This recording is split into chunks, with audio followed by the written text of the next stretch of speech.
تشریف لائیں گے تو ہم اس پہ بات کریں گے، لیکن جو چیز ممکن ہے فوری طور پر، مثال کے طور پر ہمارے پاس ایک اکیڈمی ہے، پریس انفارمیشن سروس اکیڈمی، جو کہ صحافیوں اور صحافتی اداروں کی تعلیم اور تربیت کے لیے ہے۔ میں یہ چاہوں گا کہ وہ تعلیم اور استعداد کی سہولت جو کہ بڑے اداروں کے بڑے صحافیوں کے لیے موجود ہے، وہ آپ لوگوں تک بھی پہنچے۔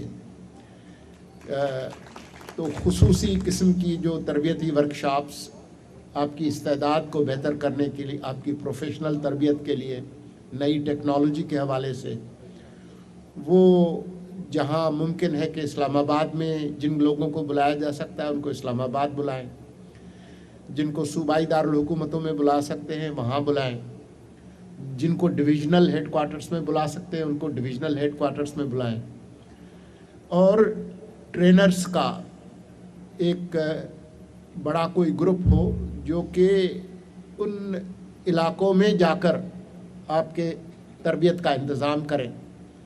اور آج کے ڈیجیٹل ارینا کے اندر بہت ساری شکلیں ہیں تربیت کی اور استعداد کی، تو میرے ذہن میں بھی کچھ نقشے ہیں، جب آپ تشریف لائیں گے تو ہم ان پر بات کریں گے۔ آپ نے انشورنس کے حوالے سے بات کی ہے، تحفظ کے حوالے سے بات کی ہے، کچھ معاملات ایسے ہیں جیسے صحت کے ہیں، مقامی انتظامیہ کے ہیں، اس میں وفاقی حکومت صوبائی حکومتوں کے ساتھ مل کر بہت کچھ کر سکتی ہے۔ مجھے یاد ہے کہ پچھلی دفعہ میں لاہور میں تھا اور رات کے 2 بجے ایک ٹویٹ آیا کہ جی وہ سوات کے ایک صحافی ہیں، وہ جو ہے وہ اٹھا لیے گئے ہیں۔ تو صبح 4 بجے میں جا رہا تھا لاہور سے اسلام آباد، تو میں نے چیف منسٹر سے اور ہوم سیکرٹری کو کال کیا کہ بھئی یہ ذرا کیا معاملہ ہے۔ تو اچھی بات یہ ہے کہ دوپہر تک وہ خیریت کے ساتھ واپس بھی آ گئے تھے۔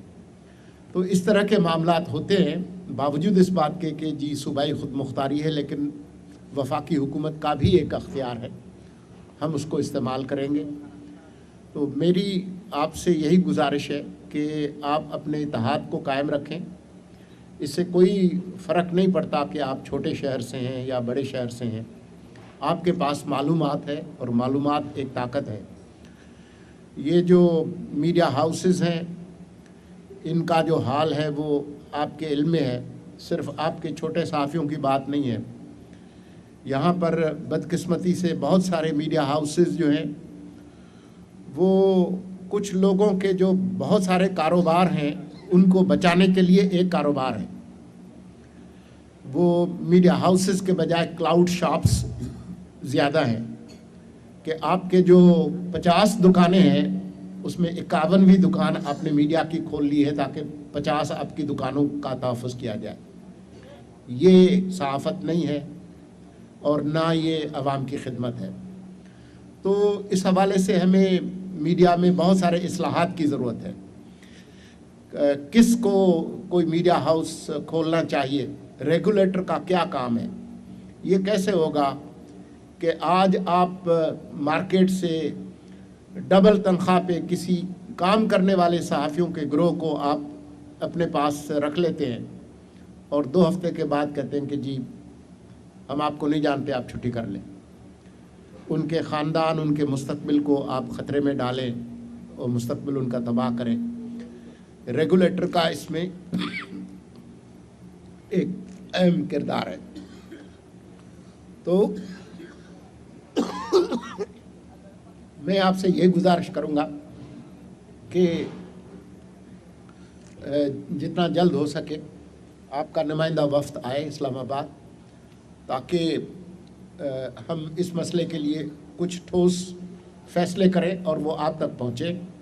اور یہ جو سلسلہ ہے اس سے کوئی فرق نہیں پڑتا کہ جی آپ کی کون سی تنظیم ہے،